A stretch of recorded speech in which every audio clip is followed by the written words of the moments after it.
The topic of boring comes up a lot nowadays when talking about Dead by Daylight, especially when it comes to the survivor role in the game. So I thought it would be interesting to look at the actual numbers to see how boring DBD is, literally. And spoiler alert, it turns out it's pretty boring. So what I did to calculate this experiment was by taking 4 solo queue survivor matches, one from myself because I'm a gutter tier non-meta player, I mean really bottom of the barrel dog water, then my fellow Deutschlander Hens because he's a literal comp player, True Talent because of his efficient playstyle, and Lindsay because she's a high MMR monster, and also because I didn't want to be the only one in the video totem hunting. You can find the links to all of their Twitch channels in the description below. So the idea here was to time and divide every aspect of these games separately. How long we spent on generators, how long we spent on hooks, how long we spent slugged or getting carried, how much time we wasted moving around the map, time spent doing totems, side objectives, and of course how long we actually got to interact with the killer. Now of course players have different ideas of what's fun and what is boring. However, the general consensus amongst the majority of DBD players is that getting chased or interacting with the killer is the most fun aspect of the game. This isn't just a survivor problem either, the killer role is also massively suffering from Borathon 2, it just comes in a different form, and I'll talk about that more towards the end of the video. So we're going to start off with my match because it's the most pathetic by far. I played against a pre-nerf mother-daughter ring spirit. Now, the reason I chose an older game was because I didn't want my current experiment to influence my gameplay in any way. I grabbed a random match out of my unwatchable solo queue folder and went with it. I applied that same logic to the other 3 matches as well, snatching a random match from their streams and just going with it. I didn't want any bias on my part, possibly cherry picking matches to prove a point. That's cringe. So my match was the shortest of the bunch, only lasting 9 minutes and 41 seconds until I was dead. Of that 9 minutes and 41 seconds, I spent 6 minutes and 15 seconds basically AFK. 1 minute and 51 seconds doing generators, 1 minute and 8 seconds healing, 1 minute and 30 seconds sitting on the hook, 1 minute doing totems, which even if I wouldn't have done them, that would have just been translated to extra gen time, and 40 seconds in the dying state or being carried by the killer. All of these activities are unironically very uninteractive. Now you could make the argument that I'm oversimplifying the game by breaking it down into numbers and it doesn't fairly reflect the gameplay. Possibly true, but I would argue that if I took this spirit match and cut out all of the movement and interaction with the killer, only leaving the parts I just timed, think about how boring that video would be. It would essentially just be a meter slowly going up or down. It's actually so boring that the devs don't even make you hold the button down anymore. You can change the settings so that your character does it all on their own after 1 button tap. Skill checks don't make these activities any less boring either. They're just there so you don't literally fall asleep mid-game. This is why most survivor content creators cut all of these parts out of their videos because they're boring. Okay, so it wouldn't be fair if I didn't mention my total time interacting with the spirit in this match. It was 1 minute and 44 seconds. Now you could say that if I was better in chase against her, that match would have been way more fun, which is obviously true. But this is DBD and players often run completely broken builds to just obliterate the opposition in every match they play.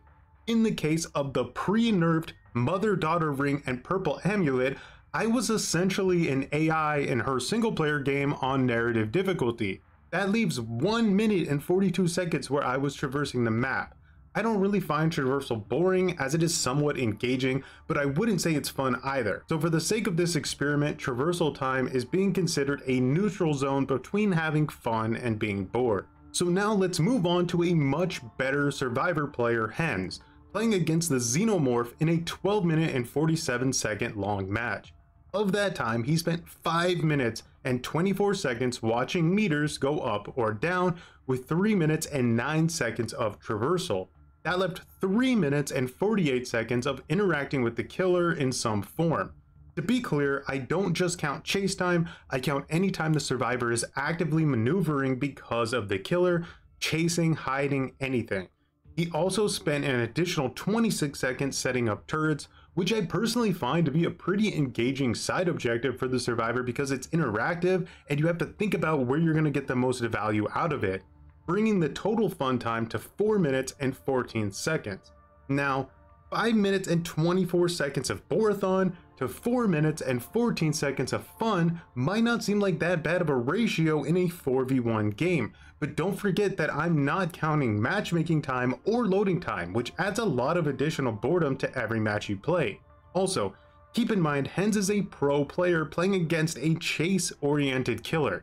This ratio would certainly be worse on most other solo queue survivor players, or even if he had played against a pre-nerf mother-daughter ring spirit like I played against. The next match is from True Talent, who played against a hit-and-run Sadako on Dead Dog Saloon in an 11-minute and 3-second match. Now this match brings up an interesting topic because hit-and-run Sadako is considered to be one of the least fun killers to play against in the game, but she's also one of the only killers where survivors have to constantly stay aware or risk getting hit or even dying. It adds a very noticeable tension to even the most mundane meter watch activity. True spent 3 minutes and 56 seconds doing the boring survivor objectives, 2 minutes interacting with the killer, and 50 seconds directly interacting with the tapes to avoid becoming condemned, which left 4 minutes and 17 seconds of traversal time. Again, I know that DBD is a 4v1 game, but the gameplay is much closer to a series of 1v1s. It's 3 players tagged out in a handicap match while the 4th player 1v1s the killer. Of course, the formula can bounce around to some degree, but that's essentially how it's designed. 3 players are meant to be bench warming until it's their turn to 1v1. So I understand that's how the game is designed, but in my opinion, it's actually not as necessary as you might think. DBD content creators have been conjuring up ideas on how to make doing generators and survivor objectives much more interesting for years, and they have been completely ignored by the devs. Instead, we got 10 seconds added to every generator and slower heal times. Basically more meter watching.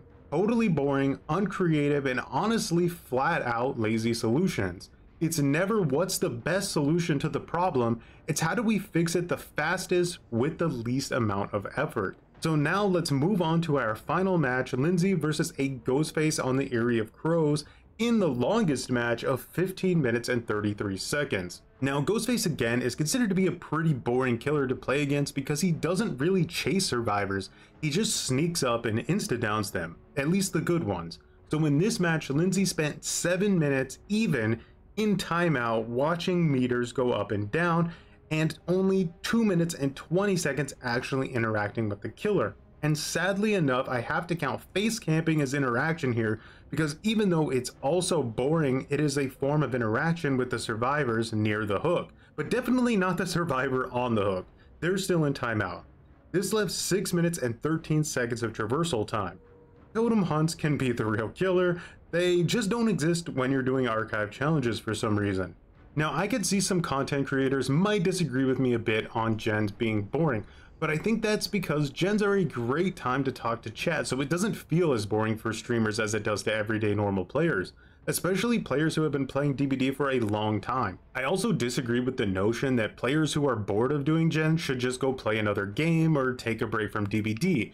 That mindset is very boomer. Things can be better and it's okay to advocate for things to be better. So in the end, this admittedly smaller example shows that the majority of matches are spent either watching a meter go up or traversing the map with only short portions of excitement in between.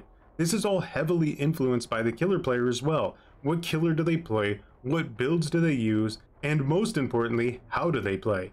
Regardless, the best outcome is still pretty boring. The big problem here is that DBD is 7 years old and it has had no innovation in this department, which is slowly leading to a game where solo queue survivors at least are less and less interested in even doing the main objective because it's so dull.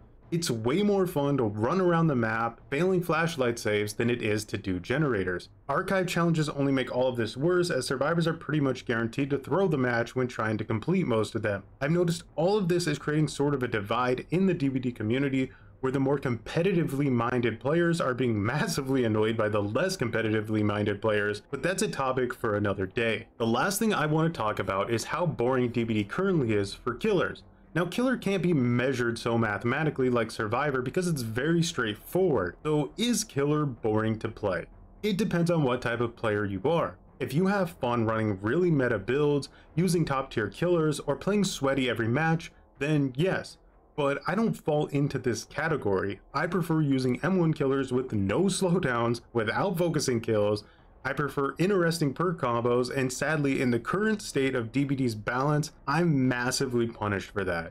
It causes frustration that pushes you to go sweaty into your matches so they aren't over before they even start. But if you're like me and you find playing sweaty repetitive, then it is definitely boring. MFT is the icing on the cake here because it severely punishes M1 killers for existing, to the point where I only play killer now for challenges and nothing else. It's just not fun while you're sober. Okay, so I know it's a bit cringe to throw this out there, but I've been playing Texas Chainsaw a lot and I came back to DBD to finish the battle pass.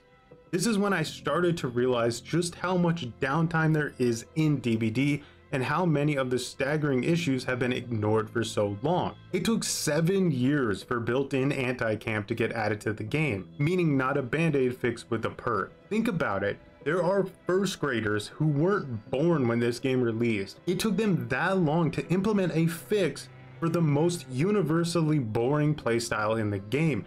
And it isn't even close to an original idea. This exact change has been recommended thousands of times over the years by the community.